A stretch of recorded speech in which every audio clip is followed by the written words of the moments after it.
អូនស្ទាបទៅលើថង់បងស្វាស្ទាបទៅលើបងស្វាទៅស្ទាបទៅស្រាប់តែឃើញមានដុំ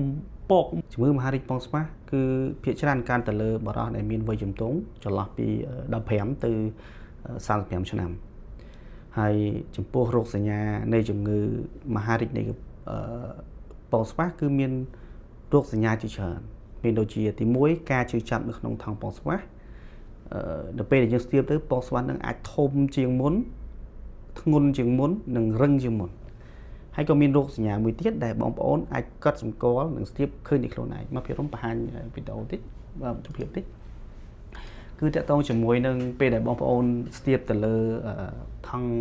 បងស្វាស្ទាបទៅលើបងស្វាទៅស្ទាបទៅស្រាប់តែឃើញមានដុំពកមួយដុសចេញពីគ្រាប់បងស្វាហ្មងប៉ុន្តែកុំយកច្រឡំជាមួយនឹងកពេញនៅលើបងស្វាឬក៏កពេញអ៊ីពីឌីឌីមហើយក្រៅពីនឹងក៏អាចឃើញមានទឹកដក់ក្នុងថង់បងស្វាជាដើមនឹងករណីមួយទៀតគឺបងប្អូនស្ទាបនៅក្នុងថង់បងស្វាទៅឃើញមានបងស្វា3គ្រាប់តែម្ដង